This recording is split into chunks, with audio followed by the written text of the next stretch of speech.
Hey everybody, how you doing? This is George from Real Talk with George and Frazier. Frazier will be joining us shortly.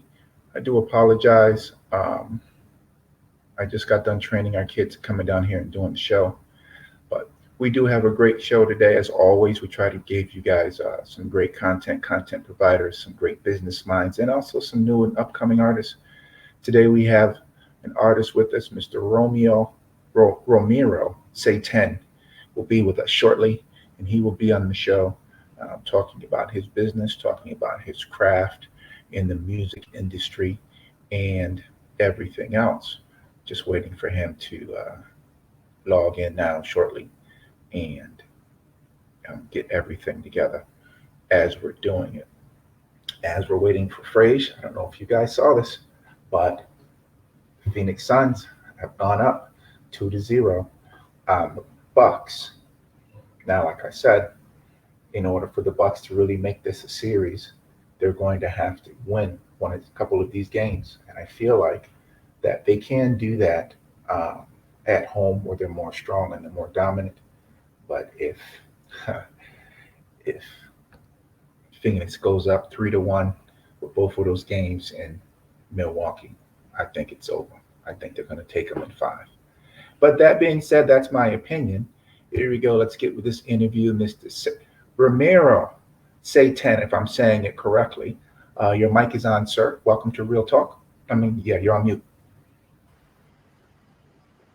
Thank you for having me. Can you hear me clearly? Yes, sir. We can hear you. How you doing? I'm all right. Yourself? I'm doing pretty good. Thank you. I just got done training my group of kids. That's why I look like this, trying to rush down here real quick, man, and get this interview in. Thanks for being on the show. Thank you for having me. Absolutely. So tell the fans and the listeners a little bit about yourself and your craft. My name is Romero Say10. I make hip hop and alternative music that will, soothe your mind. It's very therapeutic, and I'm saying what a lot of people don't say. Okay, such as you can't just drop that and not say some of the things. Such as what? Like, because certain things I'm not allowed to say. That's why I put it in the music. But I talk about why we do what we do. It's in human nature.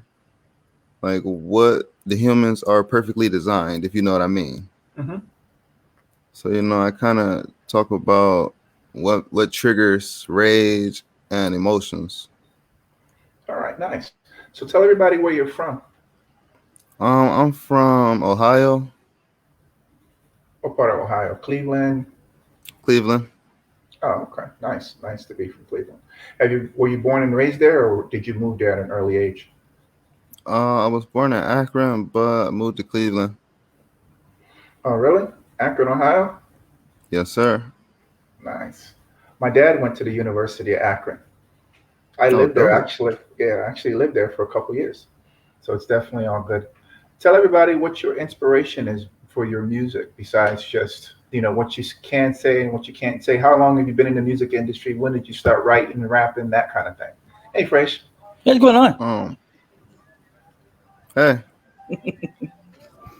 Okay, I started when I was about 6, made my first actual song at 10, and it wasn't a good song. I'm just going to say that.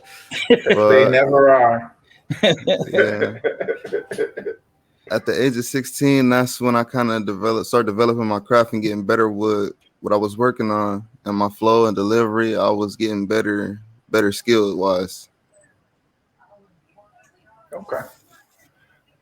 So right now, with your skill set and what you're doing and how you're doing it, are you putting out songs? Do you have EPs, LPs? Do you have albums?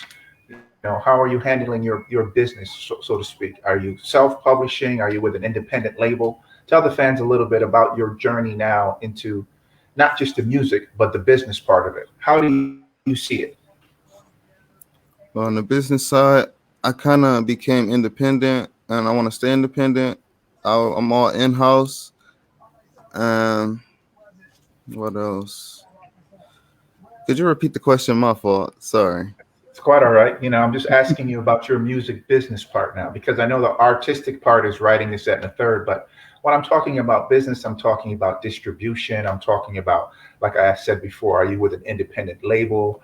What are you using to get your music out there to the fans, and also, get your monies and your royalties? Okay, shout out to DistroKid because those are my suppliers. That's who I go through to drop all of my music, and they do pretty good. And you get 100% of the royalties. You can even split percentages with different artists for feature artists. Hmm. They have really allowed me to up my game, Right. and I Absolutely. Go ahead. Finish your and thought. my fault. And I dropped EPs. I have like 8 EPs out now, I believe. They're on all streaming services, all platforms. You just have to search for Romero Say10, and then they all will pop up. Okay. Nice. Now I have a question. Oh, here It's you not a, go. it's not a, it's not a trick question. It's just a question. The name Romero Say 10. What was the inspiration behind that, especially the Say 10? Well, Romero is my real name, Right. and Say10, there's like 10 different things people say about me, and I always say 10 toes down. So, Say10. Okay. I Are like they that good one. things? Are they good things or bad things? Either or, but they gonna say something. Okay. Oh Absolutely. man, that was too funny. I like that. I like that though. I like that name with a purpose. I like that though. You Thank got you. come one, George. You got to give us one. About we 30. They about 30 things people want to say about me. Yeah, man. I might have to borrow that. I know. Absolutely. Free game. I know. Absolutely. So what are Oh you man. working on right now? Do you have anything new that you're working on? You're just promoting what you have out so far? I'm working on a new EP called Done Waiting because like what it's about is part of the journey. I used to think that somebody would come along, save me, record, do all that. And I don't that's not my belief anymore. I know that it's gonna start with me and that I can go further than a label would take me because if a label was offering me something, that means they see my potential. Right.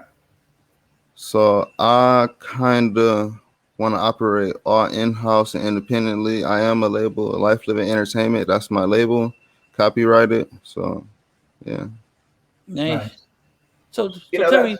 Oh, I got you. Go ahead, George. Go ahead, Fraser. Go Okay. ahead, Fraser. Let me ask you. So by saying that you're starting your own label, you started your own label, you went independent. Like, so what are some of the struggles you see and starting your own label? And starting small versus some of the big competitors you have go through with the funding, the finances. And how do you find your finances for your company? Right. Yeah, budget is the number one. That's something I'm still working on now because marketing and promoting it takes a lot. Uh, I learned that you can also do free marketing and promotion. You just have to learn the kinks, if you know what I mean, Right. Yeah. and build up connections with different people, and they'll help you, but you have to help them too because it's like what y'all both bring to the table. Y'all trying to combine audiences. Right. Exactly. Exactly. So So are you looking at more, sorry, real quick, are you looking at, as far as marketing, are you looking at more cross promotion, or are you looking more towards, buying your ads? And have you been touring? I know everything just got opened up. Are you on the tour list now with a promoter to get out there and even do some local and regional shows? Um, when it comes to shows, I'm kind of doing online shows and stuff. So a physical show is something that funny story because I actually had a show before, but I canceled it because Okay. I had sold my car and I didn't have a way and I didn't want to bother nobody, so I had canceled my first show, and that taught me like that was one lesson I learned, like did I really want to do this? So now I won't cancel any shows. If I have a show, I'll go to it, attend it, and rock that joint and head out. Right, true. right. That's true. But by to have your own company, you can establish business credit. So you probably wouldn't have to sell your car. You could have sold it to your company. And that would have returned it within taxes, rolled off in the tax time at a depreciated value. And then after you put on a year, put on a year the car was. If you have a new model car, then you get a 2-year depreciated value. And you can turn around and sell it to yourself or sell it back to the dealership to get a better upgrade of the car. Because you like 2 years to upgrade through your business. That's the And that is not legal advice. This is just educational purposes. Exactly, educational. Thank you, George. Thank you, George. We're not consultants. All right. This is not financial advice. We don't give financial advice. We're the financial help. Educators, so to say. That being said, so like back to what Frazier was saying, it's very smart that a lot of artists go ahead and sign themselves to their labels because they're the talent, they're the brand that they want to put in place. But right now, are you the only one signed to your label, or do you expect to grow in the future as you get your marketing down, as you get your promotioning down, as you get your tour schedule down for you? Because you're the marquee, you're the brand, right? So once you master all of that, will you be signing more artists, or will you just be putting your own stuff out under your own label? I'll be signing more artists because I've already signed my niece with me. Nice. She just dropped her first music video. Nice. Sorry, guys, my mouth is really, really dry. I got cotton mouth, so give me one moment, Yeah, please. go ahead, man. Drink a glass of water. Glass of water. Absolutely. Okay. All right. You look nervous, brother. Yeah, man, you look nervous. Check it out. Just a bunch of guys. That's it, man. Having a conversation. We having fun, brother. We always have fun here. So it is. Relax. It's conversation. So tell them about the new show. What's the show? What the new single name of the single? Let us know what's up with her. Yeah, man. All right, my new single I just dropped is called. No, not you. We're done talking about you, man. We want to know about your niece. You're a silent artist. Yeah, man. My artist. My fault. Her name is Gabby, and she just dropped her song "How I'm Doing." It's a really good song. Like she freestyled it too. Nice. How old is she? I believe 6, turning 6. Oh, really young. You started young loyalty. You got loyalty over there. I see you. You built some loyalty. I like that. George, he's smart, George. You thought him young. She gonna be there for a long time. She ain't gonna trade him. Nice. I tried to keep it in the family. Nice. Absolutely. Nice. When did you start your record label? I know you said it's incorporated and everything, but when did you start it? It would have to be like 2016 to 18. It's been a while. Okay. Nice. And how's it been growing?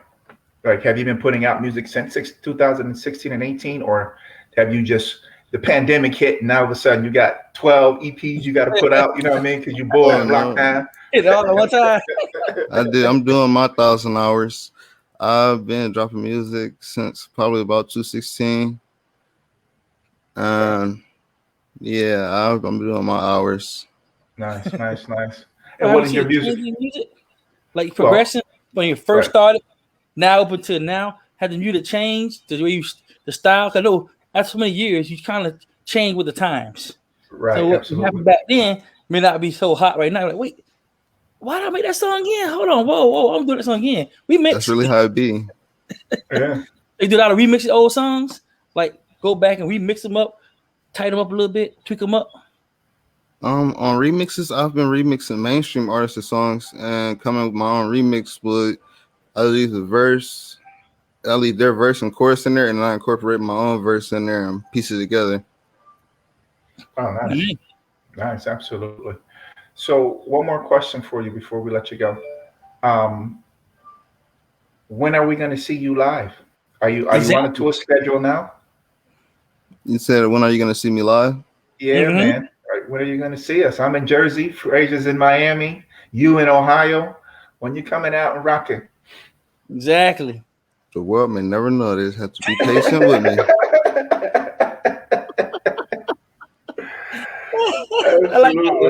Absolutely. He got you, George. He did. He definitely did. Definitely all good. You know, we can't let you leave, brother, without you spitting a little something. Give us a little 8 bars. That's right. Give it to us, baby. I know you got. I'm talking about that. You know what? Here you go. 8 bars. I'm not a good freestyler. I'm not gonna lie. All right, that's good. Put us right. Give us something you wrote down then, off the top. All right.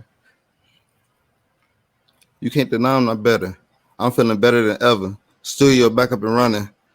Can I say niggas on here or? N-word. Sure, why not? It's part of it. Sure. Yeah, I had to think about it because sometimes you have to censor yourself. So True, but if it sound with the flow of the song, I hate to see beat the. It don't sound right, so we don't let you do your thing. All right, you can't deny I'm not better. I'm feeling better than ever. Studio back up and running. Niggas go under the weather. Oh. Nice. See, back running under the weather. See? Yeah. Yeah, there you go. See, it's harder to try to cut a word out, so you gotta let it flow. Yeah, man. See, that's what threw you off. But look, what you're doing is not easy either. Frazier and I definitely sit here and respect everything that you're doing and how you're doing it. And we appreciate that you spit just a little bit with us, man, and spend some time with us on a Friday just to tell our fans and our listeners about yourself and about your business, man. I'm going to just tell you, before I let you go, we definitely appreciate you, and we definitely wish you and your niece well in your business ventures. Let everybody know where they can find you on social media. You can find me on Instagram at Romero Say10, and I have a link that has all of my accounts, my social accounts, on my website. What's your website domain? OmniverseRomeroSay10.com. But in my Instagram, there's a link in my bio. Okay. Or put link in bio. Hey, YouTube channel? The YouTube channel? Yes, sir. It's on the link in my bio. All of that. Good. I like that. Let's do that, Joe. Put a link in the bio. Put a link in the bio. Yes, sir. Well, listen, man, we definitely appreciate you taking your time out on a Friday to be on our show, brother. Thank you for having me. Much blessed. And I tell everybody, man, welcome to the family, brother. Absolutely. We're here to help. Thank you. Blessings, brother. Thank you. Take care of your artists too. Miss you Guma nice too. That's right. Oh man. Yeah, Joe, we got another banger, but you didn't tell me we probably no. Joe, you got to give me a memo, man. Can you come out looking all? Man. I can't like no, Frazier. Right. See, because if you'd have logged on time, you'd have known. I had just gotten here from training the boys. That's why I ran down here real quick to get on this show because boom, boom, boom. We had just come from the park training. That's what I'm doing for the strength and conditioning for the athletes down here, man. Monday, Wednesday, and Friday, Johnson Park. Y'all come get some. Nice. I'm gonna cheat, Joe. I'm gonna catch you one day. Put my teacher on like. Girl. Funny. Yo, but before hey, sons up too old, George. I was just about to say it, Frazier. I was just about to say it. I told you, if the Bucks can't stop them here and at least get one, it's going to be short. I think that Phoenix is going to win one in Minnesota, and I think that the Suns are going to take one in Minnesota, and then I think they're going to take game 5. I really think that the Suns are going to beat them in 5. And the reason why I say that is because they're going to be anxious to go home. So just like Atlanta, they're going to come out strong, just like Brooklyn. We're not going to lose home. You're more familiar. You're not less anxious. Boom, boom, boom. That's it. This is going to be the tell for that series. If the Bucks can beat the Suns convincingly. Now, I'm talking about when they're home, they knocking them out the box, 20 points, 30 points, and they beat them like that, then you know you're going to a game 7. But if they lose and they lose 3 points, they lose by 10 points, they lose by 12 points, it's over. It's a wrap. It's a wrap. I agree with you. But I'm going to tell you what, too. If the Sun bitch can play a little bit better off that bench, they got problems. Because, usually they go home away, the Sun bench pick up. So now I got to deal with the bench. Because you remember, Booker, the first half, and Paul are slow. They start slow in the first half. So if you can get as much points you can in the first half, you may have a opportunity to stand a run. But then you got Crowder. You got Anton, he shows up. So, and you got 3 people on the bench show up. And on top of that, you know what happened? Booker get hot. He get hot on the road. Oh, yeah. I mean, you got Booker, you got Bridges, you got Johnson. You got, man, look, they got a bench that a second half that's this. I mean, look, the thing that surprised me about Milwaukee, it was just this season that Brook Lopez finally showed up. He's out shooting Exactly. threes. He's doing this. He's doing that. They need more of that. They have these three guys: Middleton, Drew Holiday. You know what I Holiday, mean? And this other brother, I forgot his name. And all with Giannis. Jan. No, not Giannis. I didn't mention Giannis because he's the star player of the team. You know what I Oh, mean? But I'm talking about his support system Porter. around him. Porter. Porter. You see what I'm saying? That's what I meant to say. Excuse me. So they have to be able to pick all that stuff up, man, and go ahead and really stop them. I'm going to tell you, Sunday's game is going to be a crucial game because if they can't stop them and they lose on Sunday, it's over. It's a wrap. They may sweep them. They may sweep them. You see what I'm saying? Like I said, look, hey, when they beat the Lakers, that gave them a hype. Cause they weren't supposed to win that game at all. They were underdogs like crazy. We talking about really underdogs. Right. And very few teams have proven that, except for the Heat. They're the other team that were underdogs going to a series and won the series. Right. You see, so that hype is like when the Pittsburgh Steelers, when they won a 2 games in the postseason, they want to train everybody after that. Right. It's something about when you win a few games in the postseason that hype your team up, especially when the bench come through, especially when everybody play together. And then what happened in Milwaukee right now, going on a cold spell because nobody got shocked. Right. They came in game 1, we're going to fit them out. You understand what play? He shouldn't have played. I know, no respect. I understand the warrior in him, but you should have gave yourself more time to heal a little bit better. You put up 20-something points, yes, that's good for somebody coming off injury. That's really good. Then next game, you come and put them at 25 or 30, 40 points, but you're not fully healed. Right. You're not helping the team. I'm going to go what you said, George. You go what you said, George. When we said it, you hurt the team more by getting the game playing hurt. Right. And look what happened Harden. Same concept. If Harden would have waited a little bit longer and they let them do their job, they probably been in the playoffs right now. They probably still be here. You know? Look at perfect example. When Kevin Durant came back with Golden State and Thompson came back, made it worse. It did not help.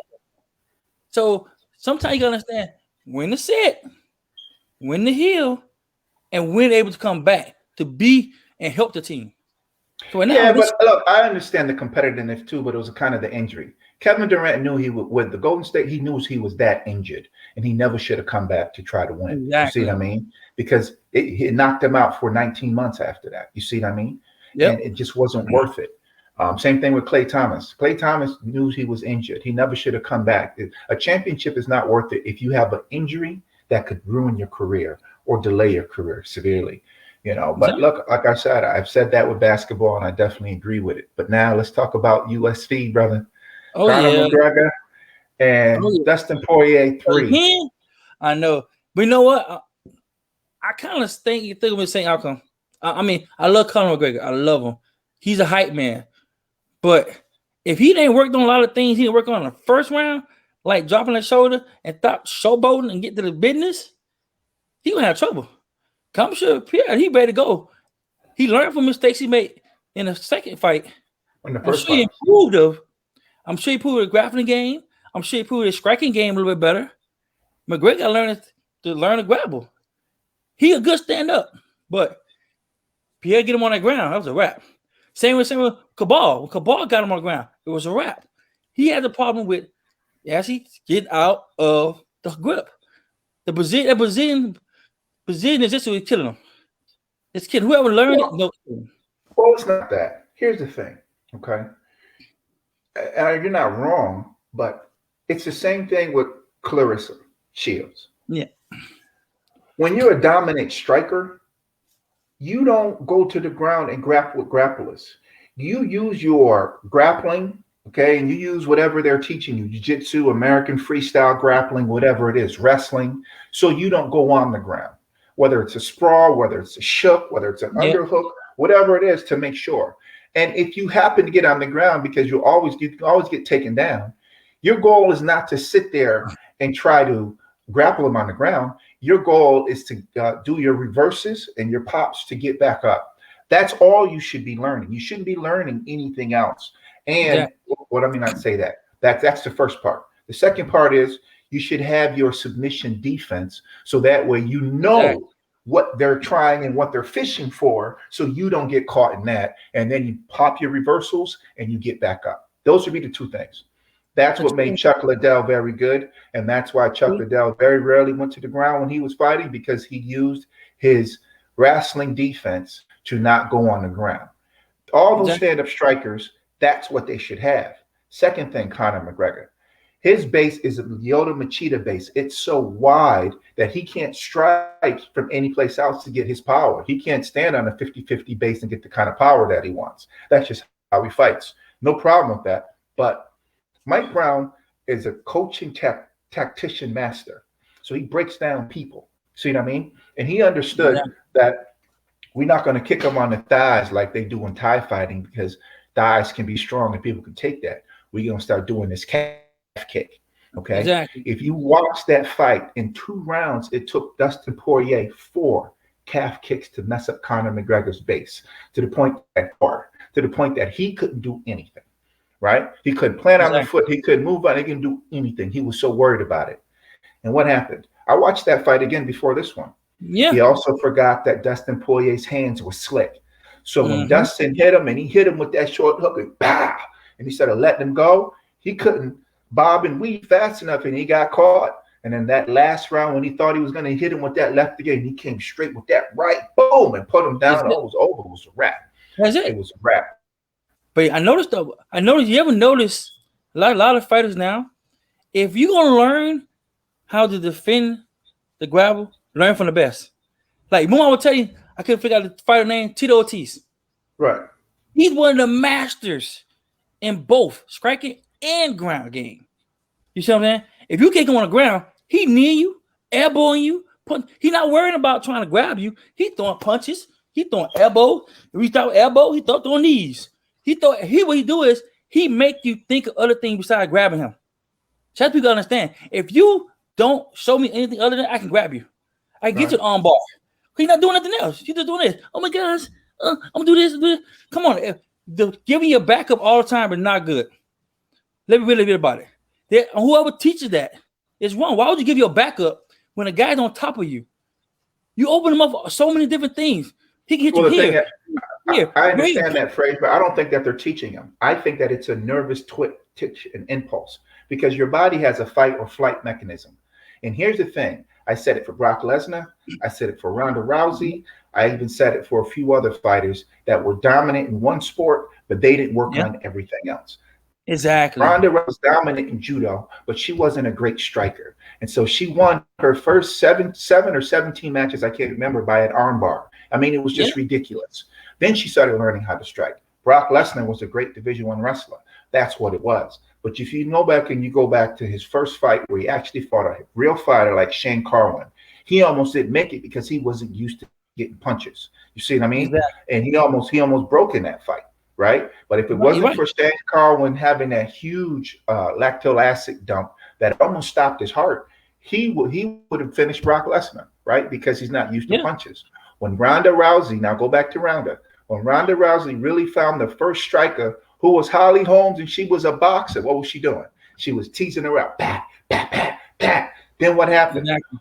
All the nervous twitches, all the instincts, everything that she didn't practice because she was not used to getting touched. She started having these little amateurish type reactions when she was getting hit because she didn't know how to handle that until she got hit one time and bing, bing, bang, here comes the leg kick, boom, sleep. She never got over that knockout. Here's my point, right? Conor McGregor in this fight is too soon. Conor McGregor is trying to do with Nate Diaz, where he thinks that Poirier is going to do the exact same thing that Nate Diaz does, and it's different. I guarantee you, Conor's going to come with something new, but the basics are there. Your mind can't get past something that's traumatic, and this was for traumatic because Conor McGregor smooth got knocked out. It wasn't a TKO stoppage; it was a KO stoppage. He got knocked in, out, and in back to consciousness. Knocked him out. The next punch woke him up. That's what happened to him. You see what I'm saying? And so you have to deal with that. Why do I say that? Go back to Miguel Cotto. When Margarito knocked out Miguel Cotto wasn't right in his mind. If you go back and you watch his documentary and docuseries, even his wife had to kick him out the house because his mind wasn't right. He was all over the place, right? It Exactly. wasn't until Margarito got caught with the plaster scandal that he came back and was like, "Oh, you didn't beat me. You cheated." All Yeah. right. Why am I telling you that? Because between that second fight with Margarito, Cotto fought Pacquiao. And Cotto took another beating in that fight because he had the same nervous twitches and he had the same body functions because he wasn't used to getting hit in the face and beat like that. He had the heart, but he wasn't used to it, and his body took over. Here's what I Exactly. want you to look at this fight. If the first time Dustin Poirier gets off his first calf kick, that's going to tell the whole story of the fight. Because I don't think Dustin is just going to throw it like he did in the second fight. He's going to wait to see what Conor does. If Conor McGregor hasn't healed and his body starts doing all these funny and strange things, like for instance, these big swoops to calf, this, that, and the third, he's going to Yep. lose that fight. And the reason why he's going to lose that fight is because he's nervous about that leg kick. Okay, and that once that happens, it's over. It's over. That's, Remember what I told you? you're right, but you're right though. But I think another thing too, a lot of fighters underestimate that low kick. A lot Yeah. of fighters, you know why? If you ever know, look at any fight, if you're low kick, they walk into it. They walk into it. Like, dude, that's a low kick. It's still going to affect you. It may not affect you then, but during that fight, your leg will start buckling. And that lead leg, like you said, that lead leg, once it goes, now you ain't no, you can't go southpaw to northpaw. You in trouble. You in Yeah, a but people lot. don't understand. There's no muscle there. That muscle there is smooth. There's a nerve in there. That's why the leg goes dead. You see what I mean? Exactly. And John Jones figured that out. John Jones was the one that revolutionized that for professional sports. Until then, Mm-hmm. everybody was doing the thigh kick on the Muay Thai kick with the shin. You see what I mean? Yeah. You just didn't lift your leg up. Only time you would lift your leg up is to check the kick. They didn't realize or understand that if you go 6 inches below and start hitting that calf muscle, that's not a dense muscle. That's a smooth muscle with a nerve right down it. You start hitting that, it'll go limp. And that's exactly what happened. And it's not like you can build the muscle up to put padding over it. You can't, because you need that smooth muscle to walk. So I mean, there's a lot of different things, man, that I'm But really see, looking. But I want to say that too, though. I go back to the Muay Thai moment. I see there's a difference between somebody who tapping into Muay Thai who actually is a Muay Thai fighter. Because if you're a Muay Thai fighter, you can Muay Thai fighter the chin, you in trouble. You'll break your own leg. Can a Muay Thai fighter, a true Muay Thai fighter in the chin? Because that's what they perfect all day. They perfect it. That's why when you kick them, they look at you like you stupid. Like, really, that's all you got? Like, seriously, that's all you got. But you could tell somebody who's just dabbing in it. Because somebody who, like you say, somebody who's dabbing in it, it's going to affect them. Because they didn't do the proper. It takes a while to perfect that, to get it hard enough where it's still smooth. You still can walk on it, but it's tougher than concrete. You can literally kick a concrete wall and don't feel nothing. But remember, they break it sometimes, they fracture it sometimes, and when they do it, when they in the process of healing it, they rebuild it. So they're rebuilding their leg to take hits. That's why if you ever see a Muay Thai fighter, when they go and kick, the real one, when they kick the back and forth, they kick each other. That's nothing to them. Now, the same technique, if you master like Jim Jones did, he studied a lot depth into Muay Thai. He learned that if you kick that properly, like you said, George, you could damage it. And the thing about the thigh, if you kick in a certain spot in the thigh, that's the key people understand. You just can't kick a thigh in the thigh. It's a spot in the thigh. It's a pressure point. If you kick it properly, it will fold your whole leg. You literally fold it. But you got to hit that spot. You got to hit that sweet spot. If you don't hit that sweet spot, you just doing nothing. You just bruising it, but you're not doing anything. That's why you ever notice, like, certain techniques are banned in MMA. Certain things you cannot do in MMA because of that reason. Because if somebody come and really knows that technique, who gonna beat them? That'd be really, gonna beat them? That's true, but it's tricky because that particular thing is literally, if you have built up legs, like bodybuilder legs, you won't hit it because your top quad muscle. It's that little spot about 3 to 4 inches above your kneecap before you slide down. That's where the sciatic nerve is. And that's what you have to hit. And everybody misses that because they hit with the flop of the foot or the bone. When you throw a true leg kick, you hit with your shin and you don't hear that slap. You hear a thud. Once you hear that thud, it's over. It's a wrap. But a lot of people can't deal with that, brother. But I'm gonna call it real quick. Who do you have for this weekend for the fight? You have Poirier or you have McGregor? Well, look, hey, I love McGregor. Look at my little man. He's showboat. But I'm gonna go Pierre this one. I'm gonna go Pierre because I think Conor McGregor will come out doing the same thing he did. And two, he may, like you said, George, he gonna add some new things to it. He may try to change some of his techniques coming in, but his style is still the same. He still got to do the over punch of power. He still got to do. I mean, unless he changed his whole entire, like Anderson Silva did. Mm-hmm. We do Anderson Silva. Change his. When Silva lost that first fight, he came back. People like, whoa, where'd that come from? Whoa, what? Unless he does something like that, where people can say, wow, he totally changed and learn to balance both sides, then it might be a difference. But he's coming the same fighting style, but add a few moves that you said, he ain't gonna lose. He ain't gonna win the fight. He is not gonna win that fight. Because Pierre, I'm sure Pierre realized what he did wrong in the first round and not do the same thing he did the second round. I'll guarantee that. Well, look, it's really going to be tight. It all depends, but I'm actually giving it to Poirier in 3. I don't think that it's going to be a knockout. I don't think he's going to be looking for the knockout. I think that they're going to go to 3 rounds. However, if Conor doesn't make some of those adjustments, and Conor's been training. Look, he's been weight training. He's been doing a lot of different things to get ready for this fight, But I just think psychologically, it's just too soon.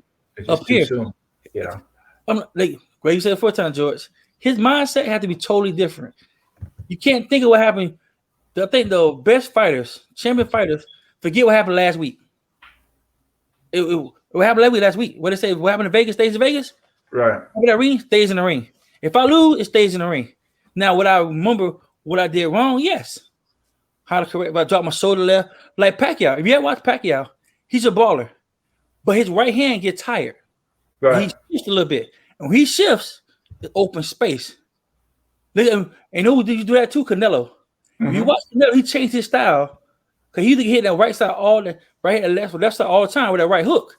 Because after a while, that left started to drop, then the right started to drop, then put the point now when it dropped, you can't do this anymore because it's slower. It slows it down. Right. So if same thing Conor McGregor, his defenses gets tired, his arm gets tired, because he's gonna kick him. Pierre gonna test his defenses. I'm an old believer of this. I want you to block. I want you to block with your hands. I'm gonna punish you. When I punish you, you get lazy. After a while, you're gonna start getting lazy. Right. And what Cabal does. You ever watch Cabal few fights? Mm-hmm. When he stand up, he tests your defenses. That's how he beat Conor. He had Conor so bad that Conor praying he got on the ground because he got tired of getting kicked and with no hand blocking because that's hurting. That's because your body after a while can't take it. If you don't build your body to take punishment, it doesn't know how to react to it. And I think Conor McGregor have not gotten a really brawler fight where his body been truly tested and it take a lot of hits. He the one giving the hits. You see what I'm saying? So now Pierre, his first 4 fights, he was taking hits. You see, he took a hit. He know what his body could take. And Nate Diaz is a beast. I don't care what nobody. If Nate Diaz find a style, he probably could be the best fighter in MMA. Because he take a beating. You ain't gonna beat him down. If he learn to strike and get ability to actually grab her and actually submit to you, it's a wrap. I think Nate Diaz probably be a better fighter if he learns how to form instead of being so aggressive. That's true. Well, listen, we got to hold it here. That's our show, man. Listen, we're going to see exactly what happened on Saturday and Sunday. We want to thank Romero for coming on the show, man, and spending some time with us. Hey, this is George. Hey, this is Fred. Oh, real talk. Guess what? You got cookies coming. You got cookies coming, George. She told me. I've been going to the mailbox every day. I got confirmation. Nice. Hey, this Fred. That was real talk with George and Frazier. You silly.